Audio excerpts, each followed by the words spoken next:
Module 1. Understanding Patriarchy, Domestic Abuse, and Intimate Partner Violence. Part 2. Domestic Abuse and Intimate Partner Violence. What is domestic abuse? Domestic abuse is a pattern of behavior in any relationship that is used to gain and maintain power and control over other family members or members of the household. Domestic abuse can take many forms. It can be in the form of direct violence, threats of violence, or threats influencing another person. There are several types of domestic abuse.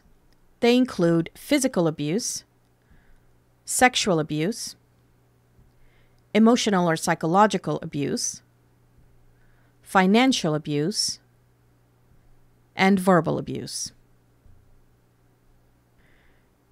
These are behaviors that are meant to frighten, intimidate, terrorize, manipulate, hurt, humiliate, blame, injure, or wound the victim.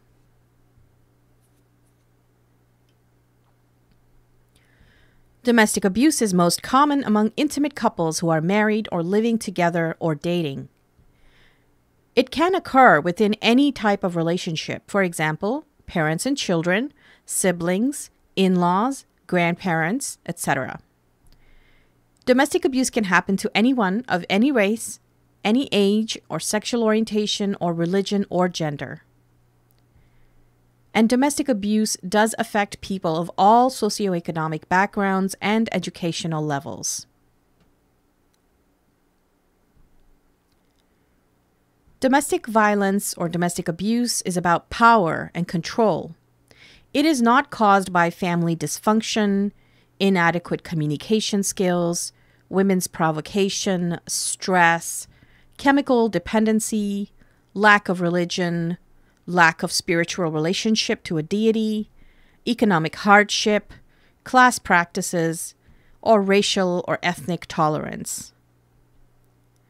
While these issues may be associated with domestic abuse and violence against women, they do not cause it.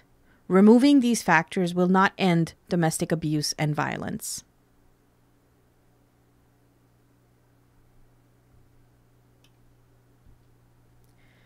Domestic abuse versus intimate partner violence. While they may appear to be the same thing and there is overlap, domestic abuse and intimate partner violence are two different terms with different meanings. Domestic abuse is violence within a household between any two people in that household, hence the word domestic.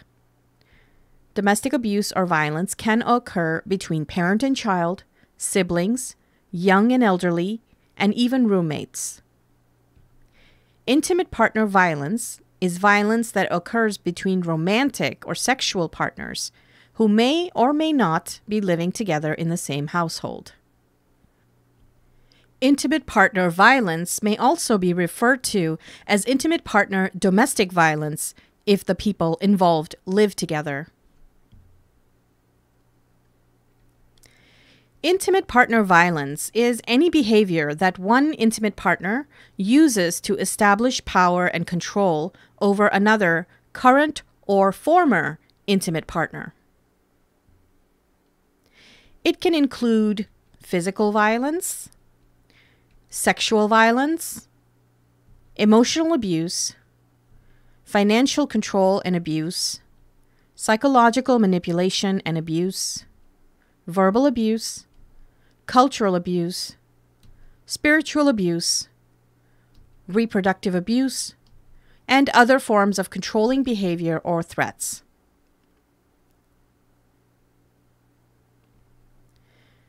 Intimate partner violence can occur regardless of whether the individuals involved are or were living together or not.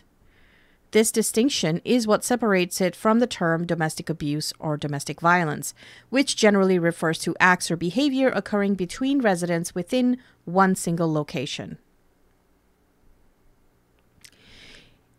Intimate partner violence in Canada. There were over 107,000 victims of intimate partner violence in Canada in 2019 that were reported to the police.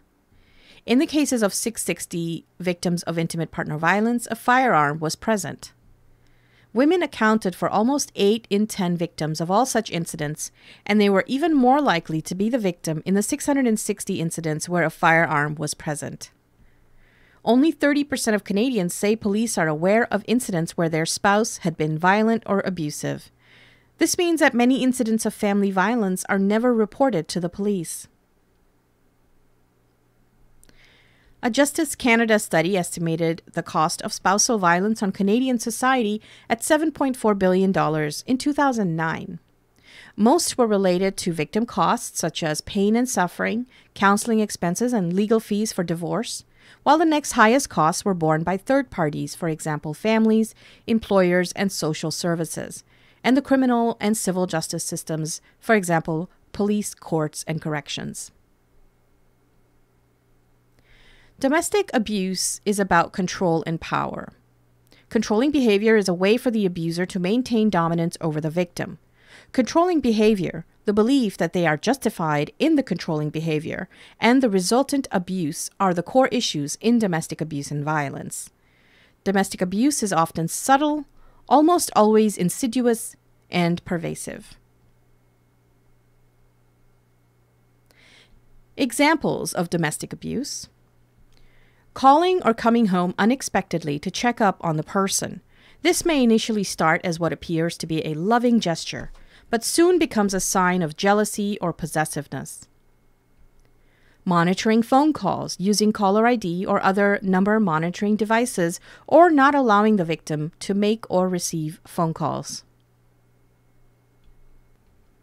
Not allowing the person freedom of choice in terms of their own clothing styles or hairstyle. This may include forcing the victim to dress in a specific way, such as more seductively or more conservatively than they are comfortable. It could include checking the mileage following their use of the car, invading their privacy and not allowing them time and space of their own, keeping the password of their social media and monitoring their online activity, or forcing or encouraging dependency by making the victim believe they are incapable of surviving or performing even the simplest tasks without the abuser or on their own. Another example is using the children to control the victimized parent by making the children spy on the victimized parent, threatening to hurt, kill, or kidnap the children, or physically and or sexually abusing the children.